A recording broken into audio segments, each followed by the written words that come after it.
Mina had learned to keep her eyes down in the Palace of the Night, because in Valorith Castle, even the candles felt like they were watching. She was the youngest maid, the one they pushed into the worst corridors and the coldest hours, the one the head steward called trash with a broom, whenever the nobles were nearby and needed a laugh. Tonight was supposed to be another humiliating shift scrub the marble until her fingers split, serve guests who never said thank you, swallow insults like dust. Her stomach was empty, her shoes were worn thin, and her whole life felt like a quiet apology to people who never deserved it. Still, she moved with careful kindness, because kindness was the only thing she owned that no one could steal. In the grand hall, vampire lords in velvet and silver sat under chandelier light, like gods pretending to be bored, their laughter sharp as broken glass. Mina carried a tray of dark wine past them, hearing the whispers how humans were weak, how maids were replaceable, how fear made better servants than wages. Someone brushed her shoulder on purpose. The tray wobbled. A goblet tipped. Wine splashed across a noblewoman's gown like spilled ink. The hall froze, and the noblewoman stood slowly, eyes glowing with offended hunger. "Look at her," she hissed. "A clumsy animal." The steward rushed forward, eager to perform cruelty. "She'll pay for it," he said, grabbing Mina's wrist hard enough to bruise. Mina tasted panic, but she forced her voice steady. "I'll clean it, please. I didn't mean—" A slap cut her sentence in half. The room laughed, because it was easier to laugh than to feel. Mina's cheeks burned, but she didn't cry. Crying made them bolder. She bent to pick up broken glass with shaking fingers, refusing to give them the satisfaction of seeing her fall apart. That's when she felt it something wrong in the air, a shift like a storm deciding where to strike. The castle doors had been sealed for the feast, yet a cold wind slipped through the hall, carrying a scent that didn't belong, metal and smoke. Mina's head lifted before she could stop herself. 3 guards in black entered, except they weren't castle guards. Their armor was matte, their faces hidden, their steps too confident for men who should have been challenged at the gate. They didn't glance at the nobles. They looked past everyone, straight toward the raised dais where the vampire king sat in shadow, silent as a blade. King Lucien Varro's immortal sovereign, feared even by his own court, had returned early from the border war, and the hall had been pretending it was a celebration rather than a test of loyalty. Mina had seen him only once before, from far away. Silver hair pulled back, eyes like winter glass, a presence so heavy it made breathing feel like permission. He didn't speak now. He didn't move. He simply watched, as if the world was a chessboard, and he already knew the ending. One of the intruders lifted a crossbow-like weapon, thin and wicked, aimed not at the crowd, but at the king's heart. The nobles still didn't understand. They were too proud to believe danger could enter their room. Mina understood because she had lived her whole life noticing threats before they landed. Her body moved on instinct, the same instinct that made her shield a younger servant from a beating, the same instinct that made her share her bread even when she was starving. She didn't think about crowns or monsters. She saw a weapon raised, saw death about to happen, and her soul shouted louder than fear. "Get down!" She screamed, and she launched forward. The first shot cracked the air. Mina felt a violent punch in her back, then another, and another, and another 4 impacts, fast as thunder, stealing her breath and turning the world into a bright blur. She collided with the king, knocking him sideways off the dais, her hands gripping his coat as if holding on could stop destiny. The hall erupted into chaos screams, shattered goblets, guards rushing too late, but Mina heard only one sound, a low, shocked inhale from the creature she had just saved.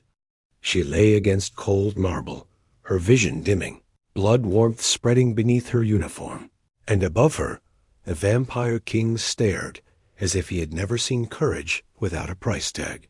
His pale eyes locked on hers, not with hunger, not with disgust, but with something older and stranger recognition. Mina tried to speak, to say she hadn't meant to, that she was just a maid, that she didn't matter, but the darkness took her voice. The last thing she felt was his hand closing around hers, careful as if she were made of glass, and his voice, quiet enough that only she could hear, breaking like ice for the first time in centuries. Stay with me, and I swear they will pay. When Mina opened her eyes, she expected pain, darkness, or nothing at all. But instead, she found herself staring at a ceiling carved with silver constellations that shimmered softly in candlelight. For a long moment she did not move, afraid that even breathing would shatter whatever strange mercy had kept her alive. The last thing she remembered was the sound of weapons firing and the cold weight of the king's coat beneath her fingers. Yet now she lay in a bed softer than anything she had ever touched, wrapped in linen that smelled of clean rain instead of dust and bleach. Her back did not burn the way it should have. Her lungs did not struggle. Her heart beat strong and steady, almost too steady, as if it belonged to someone braver than her. She slowly lifted her hand and stared at her palm, expecting blood, but found only faint silver markings tracing her veins like moonlight beneath skin. Panic rose in her throat, and she pushed herself upright too quickly, surprised by the strength in her body. The door opened before she could call for help, and the vampire king entered without guards, without ceremony, as if the room itself had stepped aside for him. Lucien Varos did not look like a monster in that moment. He looked tired, pale in a way that suggested not weakness but restraint, like a storm contained inside human shape. "You should not sit up yet," he said quietly, though his voice carried the weight of command even when softened. Mina stared at him, confusion mixing with disbelief. "I died," she whispered, because that felt like the only explanation that made sense. "Almost," he corrected. 4 bolts of blessed silver would have killed any mortal within seconds. Her breath caught. Then how? He did not look away when he answered. "I broke a law older than this kingdom to save you." The room seemed to tighten around those words. Mina pressed her hand against her chest, feeling that steady rhythm again, stronger than it had ever been in her life of hunger and exhaustion. "What did you do to me?" she asked, fear and anger battling inside her. Lucien stepped closer, but stopped at a respectful distance, as if giving her space was something new he was trying to learn. "I bound my blood to yours," he said. "Enough to purge the silver from your body. Enough to keep your heart beating. Not enough to turn you into what I am." Mina swallowed. She had scrubbed floors for vampires long enough to know that their blood was sacred, political, dangerous. "So I'm not human anymore?" The question trembled, despite her effort to sound steady. "You are human," he replied, and for the first time there was something almost fierce in his tone. "You are still you. But you are also under my protection in a way that cannot be undone."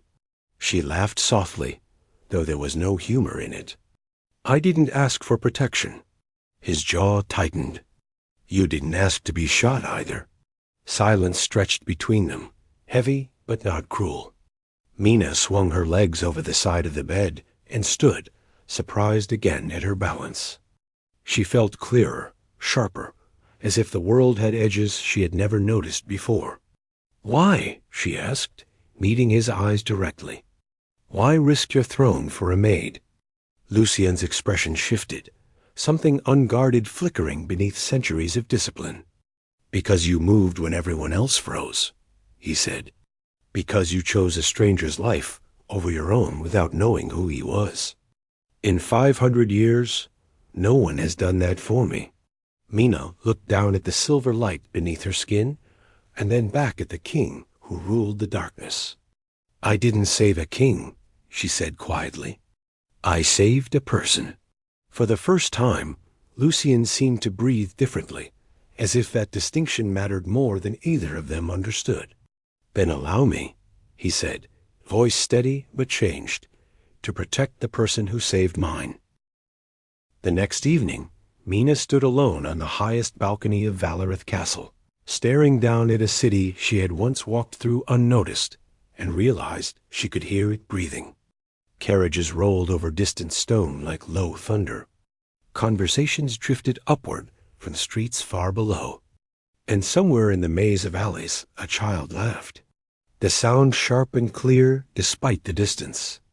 She pressed her fingers to her temples, overwhelmed by the intensity of it all, and wondered if this was the price of surviving. When Lucien appeared beside her without sound, she did not startle this time, though the air always seemed to cool when he came near. "Your senses will feel unbearable before they feel natural," he said, watching the skyline instead of her, as if giving her dignity even in confusion. Mina exhaled slowly. "I can hear lies now," she admitted. "When the servants speak kindly but mean something else, it sounds different. When the nobles smile, I can smell their fear." Lucien's gaze shifted to her then, thoughtful and sharp. "You are adapting faster than expected." She folded her arms, trying to hide the unease beneath her calm. "That doesn't comfort me." He studied her for a long moment before speaking again. "My enemies know you survived," he said. "The court whispers that I have grown sentimental, that I endangered the balance of power for a human." Mina gave a small, humorless smile. "They've always thought humans were disposable. Now their angry one wasn't." He did not deny it. "Tonight," he continued, "you will attend the council gathering with me." Mina's eyes widened. "As what? Decoration?" The question carried more sting than she intended, but she refused to feel ashamed of it. Lucien's expression hardened slightly.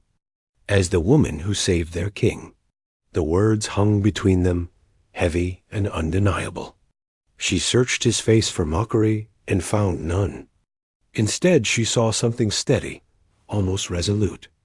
"They will test you," he warned. "They will provoke you. Some will attempt to humiliate you to see if I defend you." Mina straightened her shoulders, a reflex born from years of surviving worse. "Then let them try." When they entered the council chamber later that night, the atmosphere shifted instantly. Ancient vampires lined the circular hall, their eyes tracking Mina with open curiosity and concealed hostility. Velvet cloaks rustled like restless wings.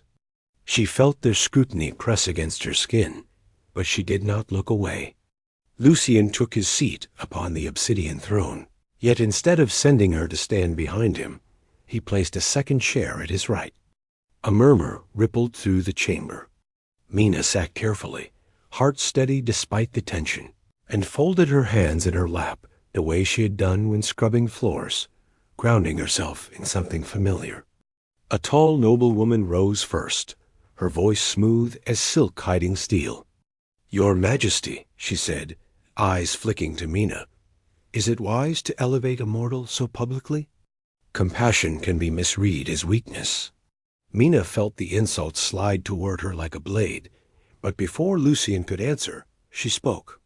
"Weakness is ignoring courage because it comes from someone poor," she said evenly. "Strength is recognizing it wherever it exists." Silence followed, thick and startled. Lucien did not interrupt her. Instead, something almost proud flickered across his face. Another lord leaned forward, studying her. "You speak boldly for a servant." Mina met his gaze without flinching. "I was a servant yesterday," she replied. "Today I am alive because your king chose not to let me die. If that unsettles you, perhaps the problem is not me." The chamber fell quiet, not in outrage, but in consideration. Lucien rose slowly, his presence filling the space. "Let it be known," he declared, voice carrying absolute authority, "that Mina stands here by my will and by her own courage. Any insult toward her will be considered an insult toward the throne. A clear message. A boundary drawn. As the nobles lowered their gazes, Mina realized something profound. She was no longer invisible. She was no longer merely surviving humiliation in silence. She had stepped into a world of power and politics, and chosen to stand upright within it. When Lucien glanced at her again, there was no pity in his eyes, only respect slowly unfolding like dawn, and Mina understood that whatever she was becoming, it was not a victim. It was something far stronger. By the fourth night after the council, Mina understood that survival inside a vampire court required more than courage. It required strategy. The castle corridors no longer felt like prison hallways, but like living arteries of power, every whisper carrying weight, every glance hiding intention. Servants who once ignored her now bowed stiffly, uncertain whether to treat her as one of them or something elevated beyond reach. Nobles who had mocked humans for centuries now measured their words carefully in her presence, not out of kindness, but calculation. Mina sensed the tension the way others sensed weather. It shifted before storms broke. Lucien did not hover over her, yet his protection was unmistakable. Guards remained unseen but near. Wards shimmered faintly along thresholds she passed, and any open insult vanished as quickly as it formed. Still, protection did not silence resentment. One evening, while exploring a quieter wing of the castle library, Mina felt a disturbance beneath her feet, a faint vibration like a heartbeat echoing through stone. Her heightened senses guided her toward a narrow passage concealed behind ancient tapestries. Curiosity outweighed caution, and she stepped through. The hidden corridor led downward into a forgotten chamber carved long before the current throne existed. Symbols lined the walls, glowing faintly in a language she somehow recognized, though she had never studied it. Her fingers brushed the markings, and meaning bloomed in her mind, like a memory she had always carried. It spoke of blood vows, of assassination rites, of a pact formed by rival houses centuries ago to overthrow any king who bound his essence to a mortal. Mina's breath caught. The attack that night had not been spontaneous rage. It had been ritual, political, and deliberate. Footsteps echoed behind her, and she turned to find Lucien watching from the entrance, his expression unreadable. "You were not meant to find this," he said quietly. Mina met his gaze without retreating. "But I did." She stepped aside so he could see the inscriptions. "They planned it long before the feast. This was about forcing you into breaking your own laws." A shadow crossed his features, not surprise, but confirmation. "Yes," he admitted. "If I saved you, I would appear compromised.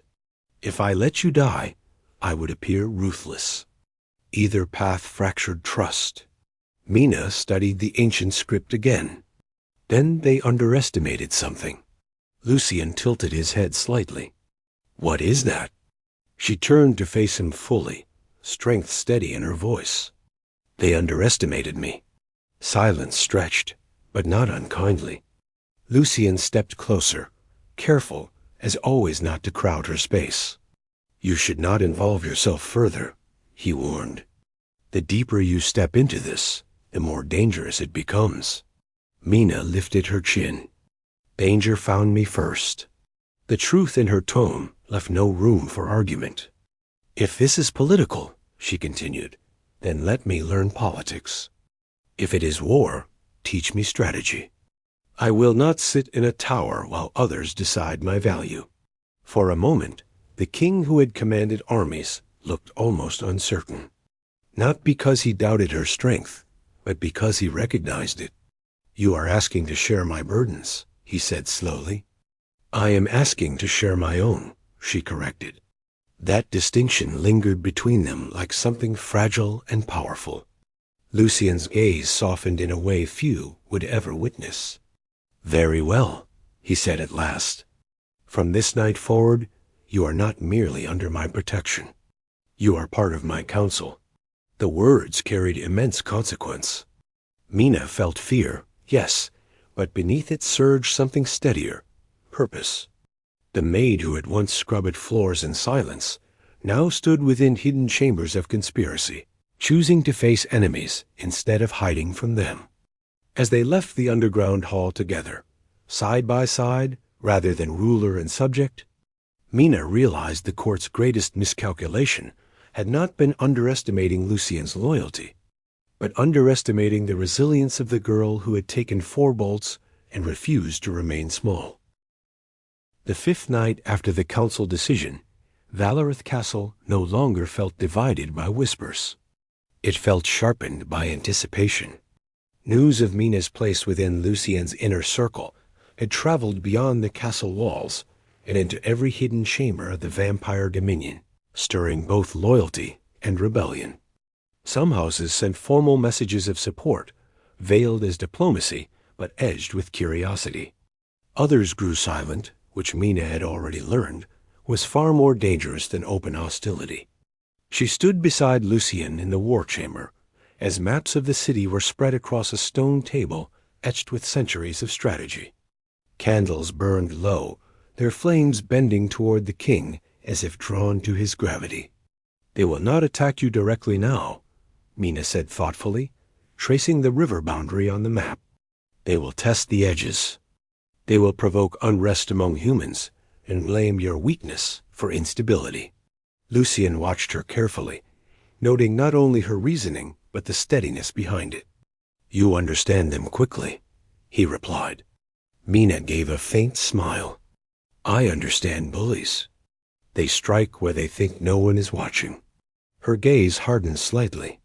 "But we are watching." That same night, rumors spread through the lower districts that vampire enforcers were collecting unjust taxes from human merchants, claiming it was ordered by the throne. Mina insisted on walking the streets herself, despite Lucien's objections. "If they are using your name," she said firmly, "then we confront it publicly."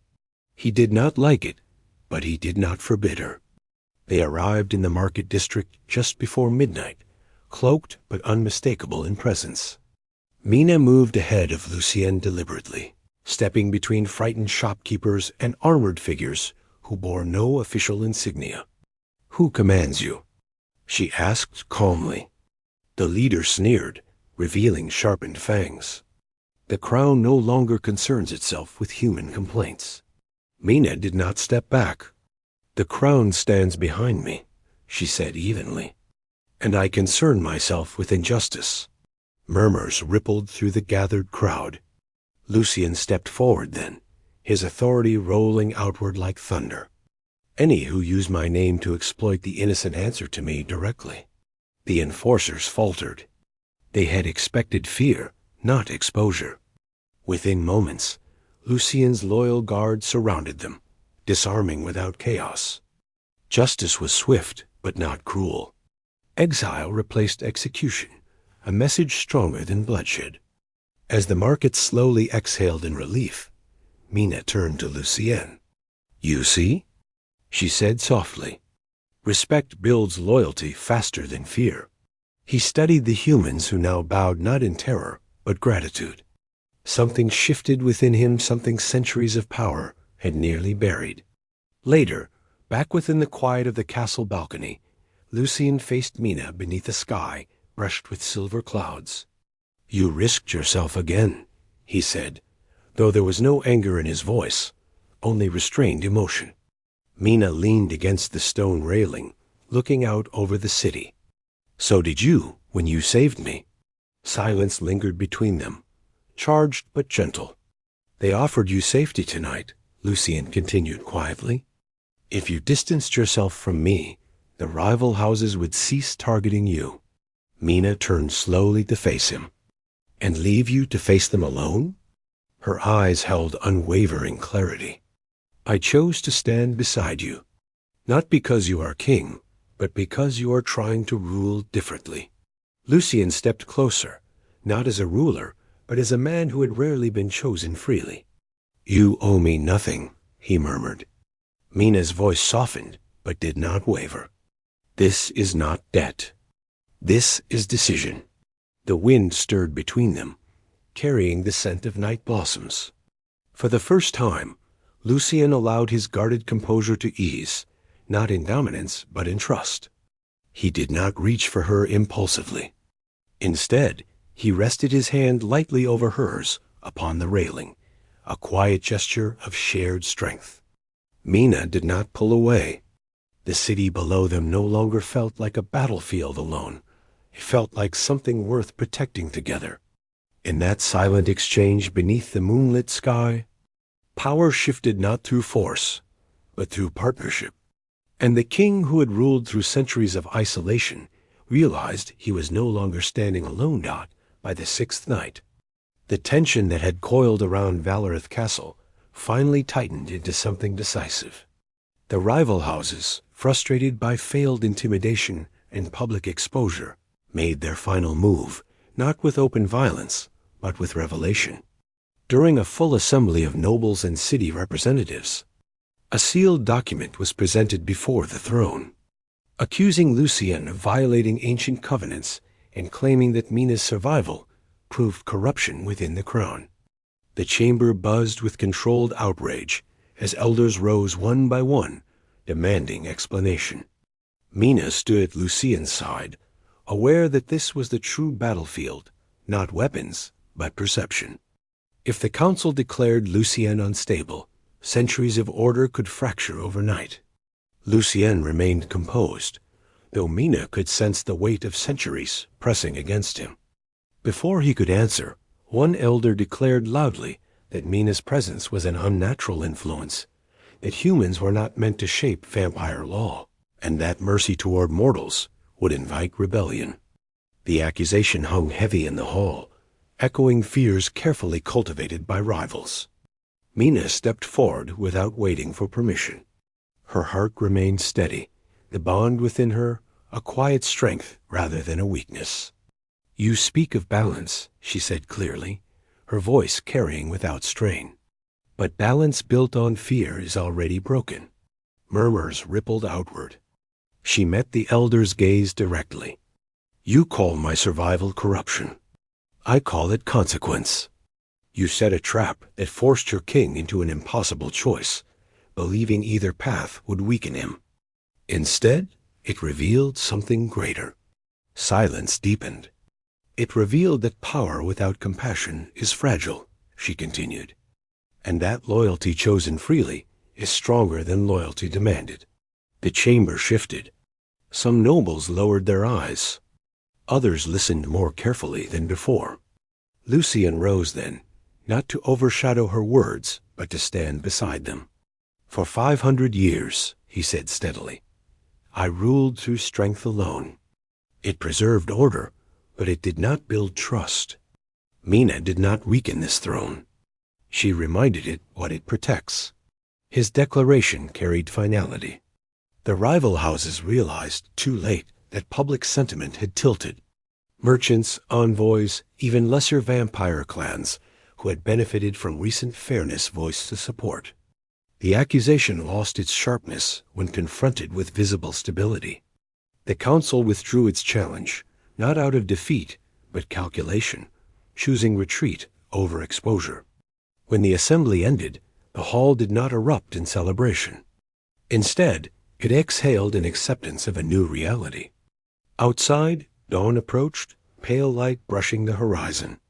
Lucien stood with Mina on the highest balcony as the city stirred below.